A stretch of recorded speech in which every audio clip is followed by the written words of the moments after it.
was on my period for 2 months consecutively. How many days is that? 60 to 62 days. I was like, listen, I'm 23 years old. You cannot expect me to be having normal sex. Like, hey, if I tell you guys how I got my new phone, your brains go bust. But basically, I'm trying to raise money for Canada. 30 to 40 minutes later, I got a call. Hello, I am your delivery guy. I'm bringing you your phone. Hey you guys, what is up? It's your girl AmaGovernor back again with another video. And you can tell from the title of this video that we're going to be doing a life update, okay? But basically, I'm trying to raise money for Canada. Okay, so I am filming this life update because for the 5 months that I was away, a whole lot of things have happened. And I need to update you guys on some of the important things that have happened for the sake of giving you guys information that may be helpful to you. And secondly, so that everything else that I ever comment on or mention or even don't have to mention would make sense to all of you in my subsequent content that I would be putting out. Does that make sense? Okay. So let's quickly do that. All right, so if you guys are not familiar with this book by now, this is my planner slash my journal slash my diary. I write every single content that I put out and write out exactly how I'm going to do that content or what that content should entail. So for this life update video, we're going to be talking about my weight, my skin, my IUD, what else, my new phone or how I got my new phone, and finally the upcoming videos that you guys are not ready for. All right, so let's first talk about my skin. Now, generally in my family, we don't have skin issues. We don't, you know, it's just genetics. We don't really experience pimples except for my sister, the second born, MFR. But generally, apart from hair, we don't, I personally do not experience pimples like that, except it's getting towards my period or when I have stress. So because of the bar exam that I had to prepare for and write for a period of 4 months, I sustained a lot of dark spots from pimples that died and left dark marks on my face, and also just dark under eyes for a bit. Now it's a little cleared up because of the facials and because I've been done for about a month now. I've been done with all of that stress for about a month now. But yes, my skin suffered because of the process of preparing for the bar exam and writing the bar exam. I wasn't even taking care of my skin. There were so many days that I wouldn't even bath because I was just really fixated on studying. I wouldn't leave my books. And on top of that, I didn't even have a skincare routine that I had been on. I haven't been on a skincare routine in years, guys. I use this Alatasamina soap that I shared with you guys on TikTok and here, the Virgin Fresh soap. Yeah, that's all I use for my face and my body. My skin was just terrible and my skin has been terrible, but right now it's getting fixed with the facials I'm getting from Take Care Ghana. And now I don't know if that video would have come up before this one, but basically I went skincare shopping where I got honestly over 2,000 worth of skincare products, and you come to see how I came by those products. So there's that's for my skin. I mean, that's really the only update with my skin. Now next to my weight. Listen, me and my dad in particular, we gain weight easily, but we don't gain weight from eating too much. No, we gain weight from stress. And during the period, the 4 months period where I was preparing and writing the bar exam, oh my goodness, you guys cannot imagine the stress that I had been going through. Hey, that had been going through. Ama, relax. That I'd been going through. I wasn't eating, I wasn't sleeping much, very few hours of sleep, and then the next thing I'll be up, because when I'm sleeping too much I feel guilty. I'm like, am I supposed to be studying? Get up. And then I'm up in the dining hall. My back has been hurting because I've been sitting up studying for long periods, you know. So because of the stress that I was experiencing during this period, I just kept gaining. I've actually reduced a bit, but I just kept gaining weight. And generally I understand that certain people are trying to gain weight while others are trying to lose weight. I happen to, for all of my life, I've always fallen in the category of the latter. I'm always trying to lose some weight because I easily gain weight. You know, we easily gain weight in my father's side of the family. So yes, I struggle with my weight a lot. And so let me tell you how this has been affecting my life. I struggled to even come back on social media for a bit because I knew that I was going to be getting non-stop comments about my weight, and I did, like, a lot in my DMs. I had this young girl, and I think she's young because she mentioned that she was an SHS. There was this young girl that told me, oh, Ama, now that you are done with law school, which is so great, it would be great if you also lose weight so that you be a lawyer who is also sexy and slim and cute. And I can't even tell you how that made me feel, because this is the thing. I know what is causing my weight gain, which is stress, and I am stressing about the fact that I can't go to the gym because the gym means money, because of the gym subscribership, and because I wasn't working for 4 months. I haven't had any money, like I mentioned in my previous video. So the gym was out.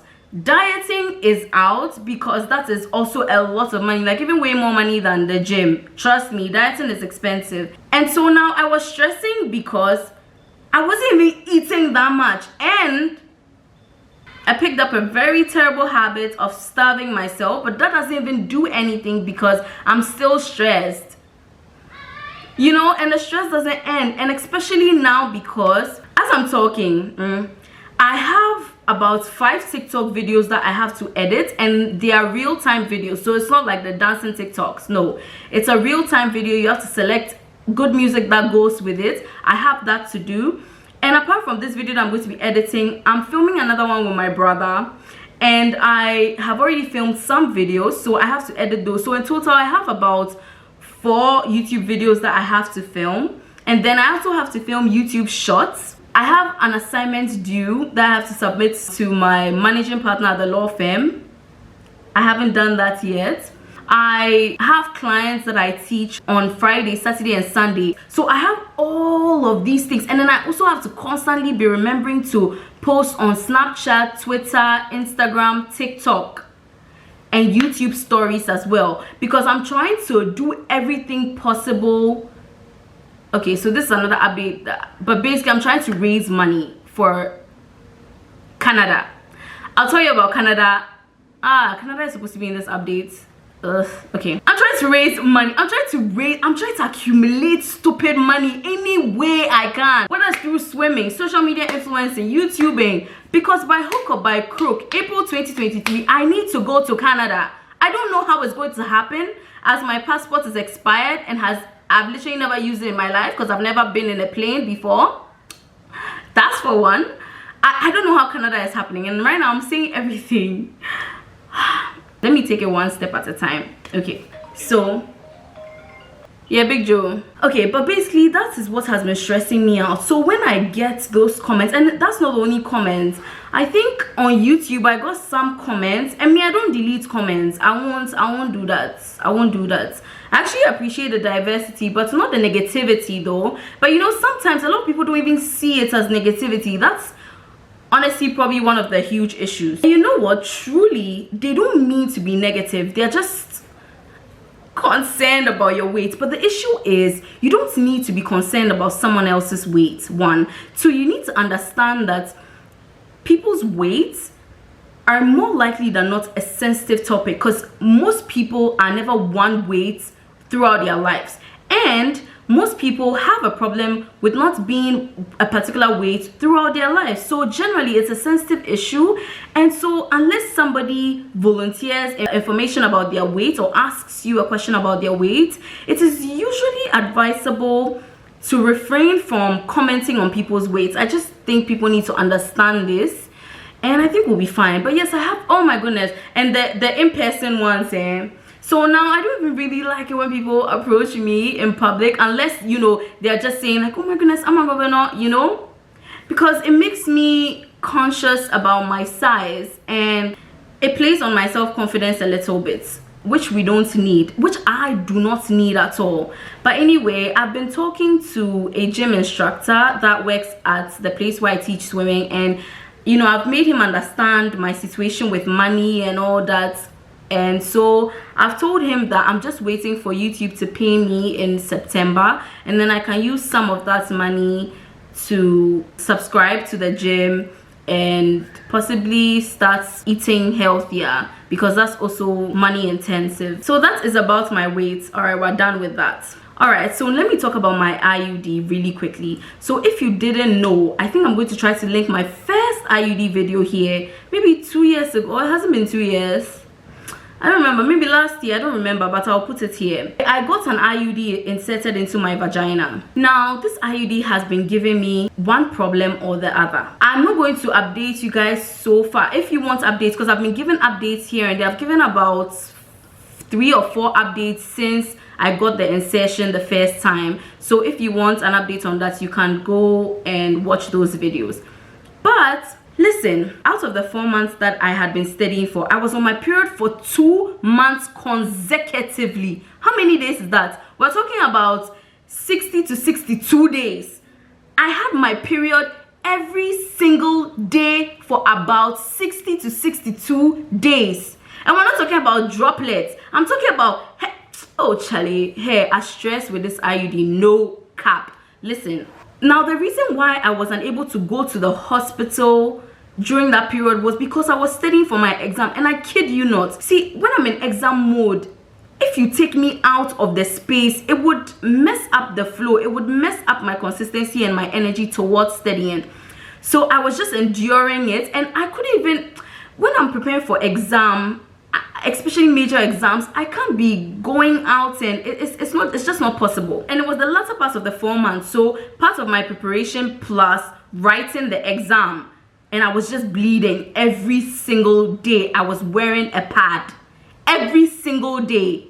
So after my exam, the next day, that's when they stole my phone. I was distraught. So what had happened, them stealing my phone had messed up all of the plans I had for the rest of that week, right? And so the very next week, Monday, I went to Marie Stopes where I got it inserted. That's the name of the hospital. I went to the Shyman branch because that one is closer to me since I'm in Tema. The same woman who has been inserting for me all the times I go there. I mean, so okay, let me, even though I'm not going to take you guys through the previous updates, I'm just quickly going to say this. After the first time I got the IUD inserted into my vagina, it got dislodged after some months. Now, mind you, whenever you get an IUD inserted, what you get told is that for the first 6 months after the insertion, you're going to experience, you may experience painful periods. And I happen to fall in the category of persons who did experience those painful periods. But after the 6th month was like magic. All of my period pains, even the ones I would have normally when I didn't have the IUD inserted, I did not experience them. Okay, so we've got that. All right, so after the 6 months, I was good. I was so fine with the IUD. It was perfect.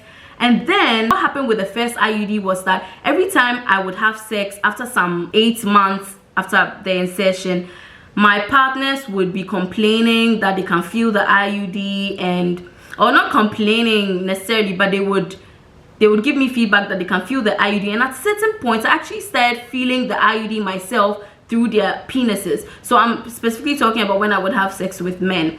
When I would have sex with women, I have still never experienced a strap being used on me. So I never experienced a woman using a strap fucking me complaining about the IUD. So I'm talking about when I would fuck men. Okay, so then I just went to the hospital, and then they told me that the IUD had been dislodged, which also meant that, and they confirmed this, that since it had been dislodged, if I had been having sex unprotected, which I was not because I have multiple partners, so I always use a condom regardless, the IUD is just a backup but for pregnancy. But if I had been having unprotected sex and they had come inside me, I could have gotten pregnant, because even though the IUD was in there, it was dislodged. When I heard that, I was even like, bro, that's crazy. Because if you can just do that, and then I wouldn't know that, obviously, I would think it's still in place, and I could fuck up and I wouldn't. But, you know, like, hey, drunken nights, whatever, but don't do that ever, and I wouldn't do that ever. But, you know, just in case, I could fuck around, I have someone come in me, and when they do, then I'm going to get pregnant with the freaking IUD inside. The fuck? So the first one was a red flag for me, but then I was like, bro, I really did enjoy the IUD because I was so secure in myself. I was like, no pregnancies, and I'm using condoms, so no STDs, no STIs, so I'm good. Because I keep telling you guys, the one yawa that can happen with fucking around like I do is fucking pregnancies, and more importantly for me, fucking STDs and STIs, guys. So anyway, fast forward. When I got dislodged, the woman, you know, talked to me and she was like, okay, maybe we'll cut the rope shorter than we did the last time. So I listened, and then they inserted the second IUD. And so I had to experience the 6 months of very painful. It's actually excruciatingly painful. It's more painful than the normal one. And how it usually can, I've already even given details about that. So if you're interested, you can go and watch that. Okay. So now, I think the 6 months didn't even finish. Oh. Then I noticed that, yeah, because I think it was this year that I got it. So the 6 months weren't even up. Then I noticed that I was having irregular periods. So before the 2 months of consecutive periods happened, I noticed that the month that preceded those 2 months, I did not have my period, which is not too abnormal because generally before even this IUD business, I have irregular periods. That's just where it is. I don't even have PCOS, but I just happen to have irregular periods. Okay, so then I noticed that, but nothing, no problems, because it's not that unusual. And then the consecutive 2 months of having my period every single day came, and so I went there on Monday, right after my papers, the following week on Monday. And then the woman was like, oh really? Okay, she gave me something on the paper and she told me to go to the scan room and then have it scanned to check if it has been dislodged once again. And the results of the scan showed that it had been dislodged once again. I'm like, fuck's sake, bro, because bro, I'm out here really just living my best life, and I could very well be pregnant at any point. Like, I'm not for that, right? So I spoke to the woman. I asked her how it gets dislodged, and she was like, rough sex and like just kinky shit. But I was like, yo, that's inconvenience for me. So there were like 2 of the doctors. Then I was like, listen, at the time I was 23, now I'm 24. I was like, listen, I'm 23 years old. You cannot expect me to be having normal sex. Like, you can't expect me to be having missionary for the whole period. You can't expect me to, and especially me in particular, to. That's inconvenience. That's inconvenience, honestly. And plus, I can't control the sizes of dicks that I experience, you understand? And I don't happen to just have one person I fucked. You get me? For someone like me who has different sexual partners and could possibly have more in the future, not knowing their sizes, I cannot also be looking for people in particular and be asking them, oh, or maybe when we go to the bedroom and then they take it, oh no, my IUD will not permit me to have that size. Like, what am I supposed to do? Do you get me? So I was honestly frustrated. Obviously, I would never talk to people like this, but I was, you know, just expressing my frustration with the whole situation. And then they were laughing, and then I was laughing as well. And then the woman was like, okay, you know what, let's just try one last time. And I was like, I don't know about one last time. She was like, you know what, actually, let's just try one last time. I'm going to cut the rope shorter this time. She said she was going to cut the rope even shorter this time. And I panicked a bit because I was like, wait, if you cut it really short, what if you would struggle to pull it out? She was like, oh no, not at all. That would not be a problem. That would never be a problem. I was like, okay. So what happened? For the 3rd time, I am on an IUD. And I am in my period right now. And I've been experiencing, oh my goodness, painful period pains because I'm in the first 6 months, right? So yeah, I got it last month, July. So yeah, that's the update for the IUD. So the IUD has a lot of wahala, this dislodging issue, this having normal sex. I mean, I'm not doing that, I will not lie, but like honestly, I'm not doing anything. I'm just hoping for the best, because as for normal sex, in fact, I can't do that. I can't. And my partners can't do that. We can't do that. We're not those people. We don't do those things here. We don't do normal sex things here. So anyway, that's the IUD update, okay? Now, as to how I got my new phone. Hey, if I tell you guys how I got my new phone, your brains go bust.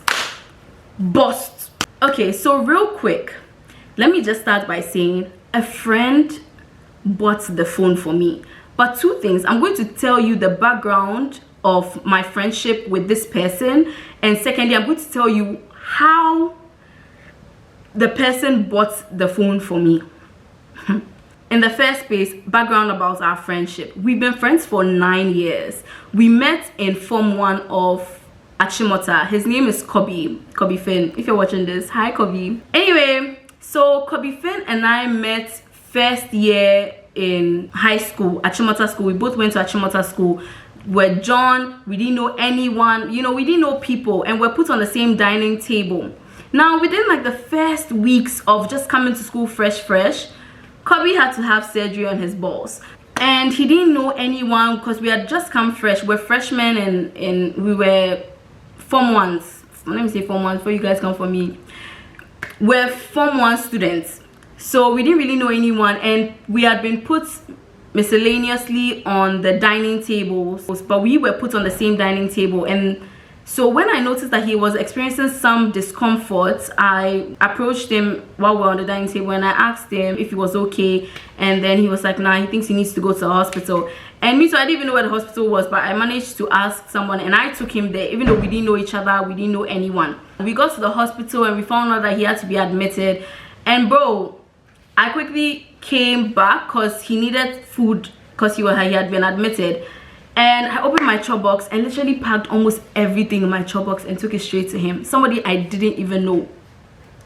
And I wasn't even interested in him at the time because I had a whole ass boyfriend in front of him, okay? So I wasn't even checking for anyone, I promise. So it was just, you know, something I did. I'm kind of like that. Anyway, fast forward, from then on, we just became really close. We were on the west. In Achimota school, you have the west and the east.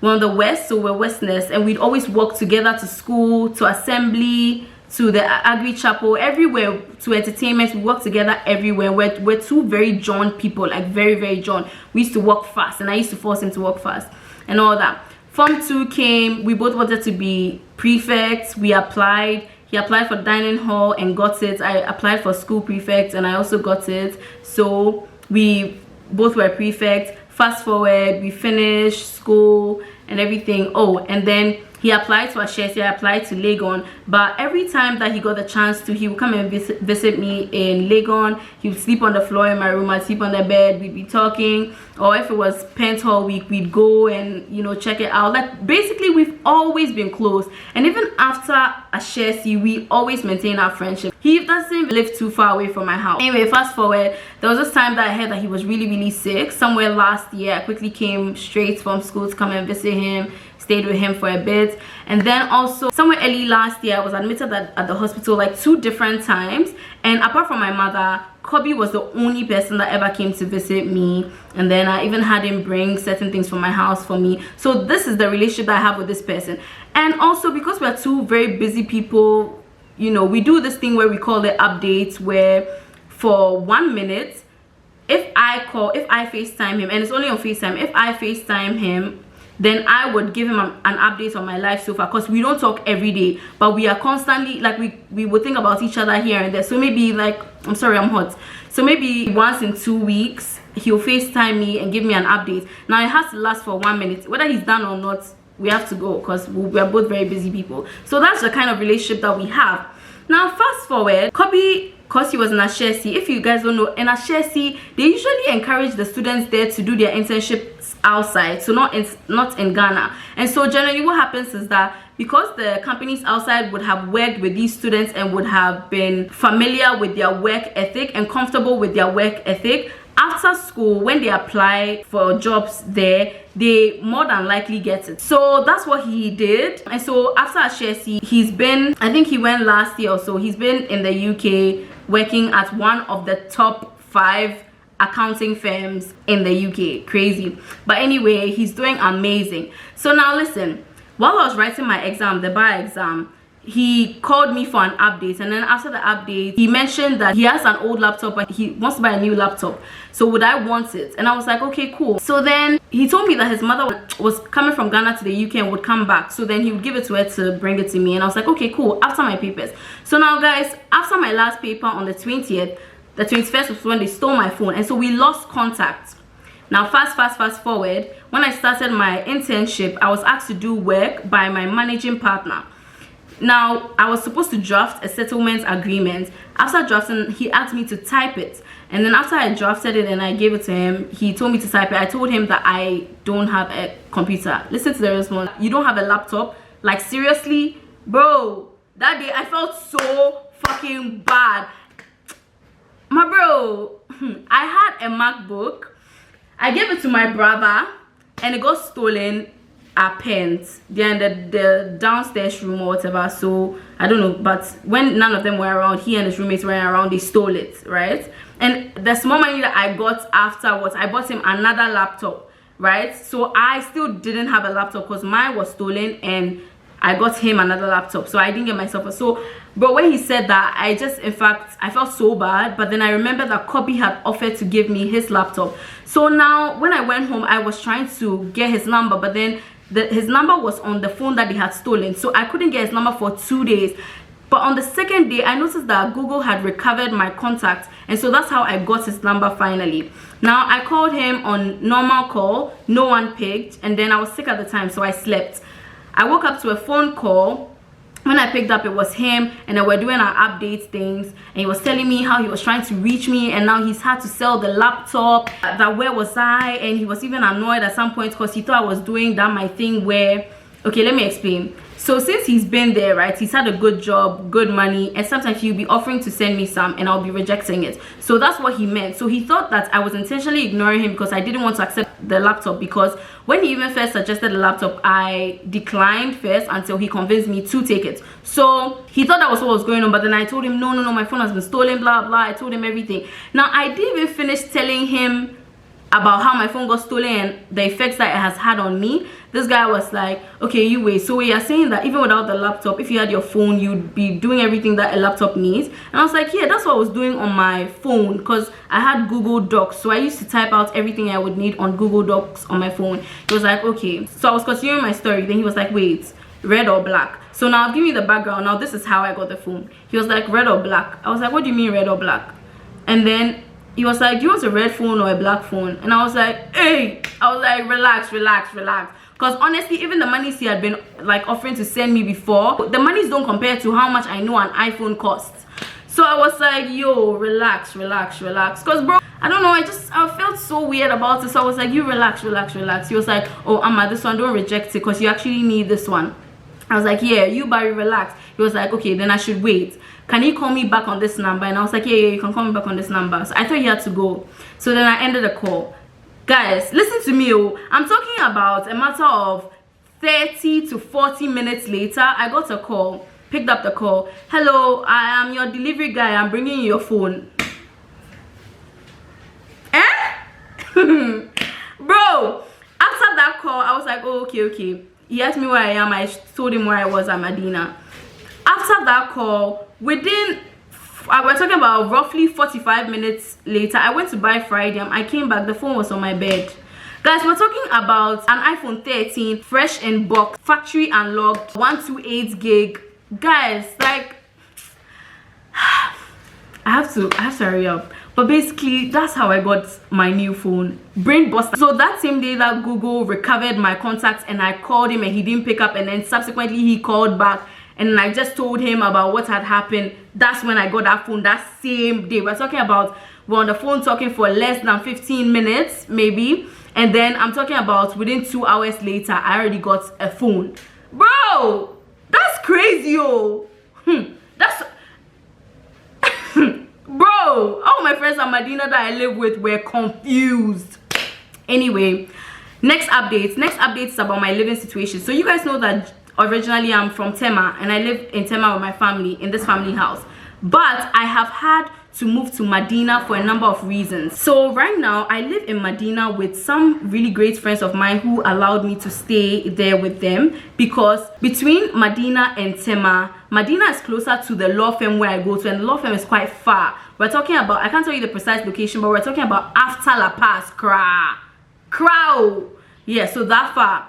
And secondly, my swim school, I teach swimming at AH Hotel American House, East Legon, and so it is much closer from Medina to East Legon than from here to there. And I seriously had to move because of transport costs. I have to minimize my transport costs as much as possible, else everything would be hard for me, given the fact that I am seriously lacking money these days. So that is an update about my living situation. I live with 3 boys. Yeah, they are basically all my friends, and we've been friends for a number of years now.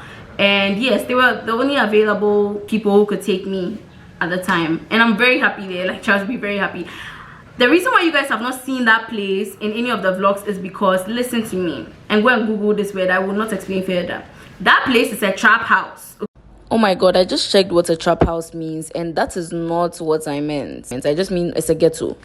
Okay, we don't show that place. That's all I'll say. Okay, it's our little ghetto. It's our little ghetto. So don't be expecting to see that place ever. Okay, cool. Okay, guys, really quickly, I'm going to tell you. I don't know. You know what? The Canada is linked to my legal practice and where I want to practice. I don't want to practice in Ghana. I don't want to go too much into it. I will tell you that in the video I want to do entirely about the law, my law journey, the exam, the process, the everything about legal education in Ghana. That has been my experience in particular. So I'll leave that Canada for that video. So the last thing that I'm going to talk about are the upcoming videos that I have, which also have a link to Canada, because I'm trying to raise money and I'm trying to push myself towards certain videos that I know would get me a lot of views, like, you know, videos that are viral worthy and would bring me a lot of money generally. So you know what, I'm not even mad. Even if I mention these great video ideas of mine and certain people want to execute it, I don't have a problem at all. If you give me credit, sure, because all these video ideas are completely original. I'll tell you the ones that aren't original, but yes, you can give me credit if you want, but honestly, I know vex like that, but it would be nice to get credit. All right, so let me just tell you guys some of the banger videos. These are not the normal vlog videos. These are like proper viral worthy banger videos that we're going to kill. All right, so quickly, the first one is throwing kisses at bus drivers. Now trust me, I know that even the title, and this is not going to be the title, but I know the title may not be as enticing as you think, but you don't even have an idea how I am going to do it. Trust me, I'm going to fucking kill it. You see, I have someone in, I don't want to talk too much, you'll see.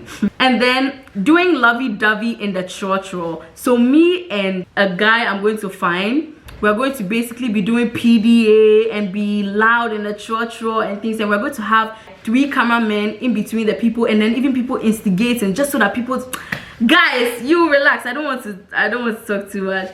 And then I'm going to act Americana, not American, please don't come for me. Americana, like a foreigner. Americana means a foreigner, you know. I'm going to act like a foreigner and then attempt to buy pure water, like a bottle of water with 50 Ghana cedis, and, you know, go like, oh, 1 cedi, right?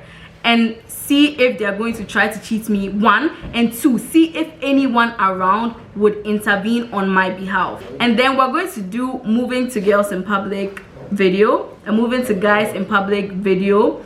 I'm going to do it crazy. You guys already know me. I don't want to go into too much detail. And then finally, we're going to do a moving to people's boyfriends. So just like the boyfriend prank calls, instead of the calls, you're going to tell me where your boyfriend will be, and then I'll go and move to him. There are actually 3 variations of that video. The first one is you'll not be there. You, the girlfriend who gave me your boyfriend's number, you'll not be there. I'll try to move to him to see if you'll be loyal and say he has a girlfriend or whatever. That's one variation. Second variation is you actually tell me when the both of you will be together at the same time, and then I'm basically going to act like I am the main and I've caught the both of you.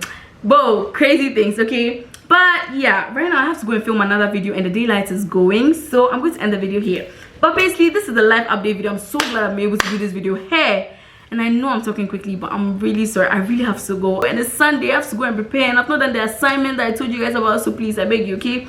All right, so you guys, if you like this video, please don't forget to like, comment, and subscribe to my channel. Guys, leave your comments. You guys know how much I love reading you guys' comments, and please like this video and share this video, okay? Love you guys so much. Bye. From the lovely dad.